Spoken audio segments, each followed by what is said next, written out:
Balak and Balaam, written by Moses in Numbers 22:1 through 24:25.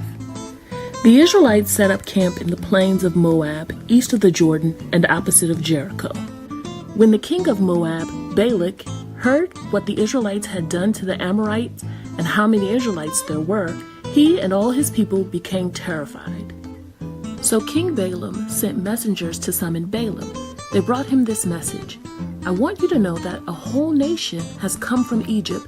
Its people are threatening to take over our land. They outnumber us, so please come and put a curse on them for me. I know that when you pronounce a blessing, people are blessed, and when you pronounce a curse, they are placed under a curse. So the leaders took with them the payment for the curse, went to Balaam, and gave him Balak's message. Balaam said to them, spend the night here, and tomorrow I will report to you whatever the Lord tells me. So the Moabite leaders stayed with Balaam. God came to Balaam and asked, who are these people that are staying with you? He answered, King Balak of Moab has sent them. He wants me to curse them for him, so that he can fight them and drive them out. God said to Balaam, do not go with them, and do not put a curse on the people of Israel, because they have my blessing. The next morning, Balaam went to Balak's messengers and said, go back home. The Lord has refused to let me go with you.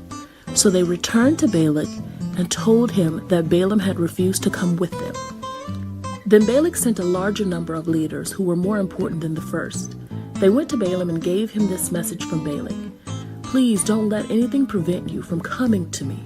I will reward you richly and do anything you say. Please come and curse these people for me. But Balaam answered, even if Balak gave me all the silver and gold in his palace, I cannot disobey the command of the Lord my God in even the smallest matter.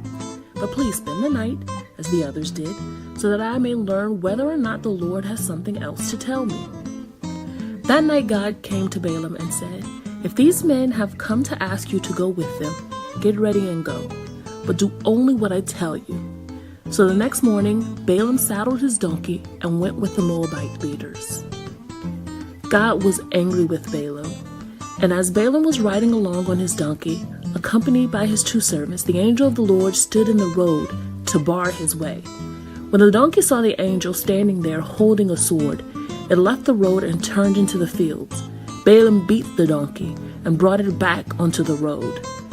Then the angel stood where the road narrowed between two vineyards and had a stone wall on each side. When the donkey saw the angel, it moved over against the wall and crushed Balaam's foot against it. Again, Balaam beat the donkey. Once more the angel moved ahead. He stood in a narrow place where there was no room at all to pass on either side. This time when the donkey saw the angel, it lay down. Balaam lost his temper and began to beat the donkey with his stick. Then the Lord gave the donkey the power of speech, and it said to Balaam, what have I done to you? Why have you beaten me these 3 times? Balaam answered, because you have made a fool of me. If I had a sword, I would kill you. The donkey replied, am I not the same donkey on which you have ridden all your life? Have I ever treated you like this before? No, he answered. Then the Lord let Balaam see the angel standing there with its sword. And Balaam threw himself face down on the ground. The angel demanded, why have you beaten your donkey 3 times like this? I have come to bar your way, because you should not be making this journey. But your donkey saw me and turned aside 3 times. If it hadn't, I would have killed you and spared the donkey. Balaam replied, I have sinned. I did not know that you were standing in the road to oppose me. But now, if you think it is wrong for me to go on, I will return home. But the angel said, go on with these men, but say only what I tell you to say. So Balaam went on with them. In short, Balaam looked like a real man of God.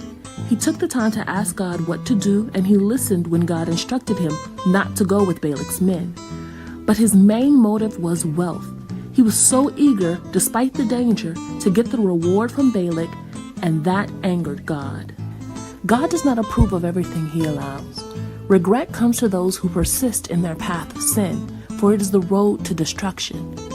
Just because God allows men to sin does not mean that he approves of it. So brother and sister, flee sin. And when you do sin, repent, confess, and turn from it.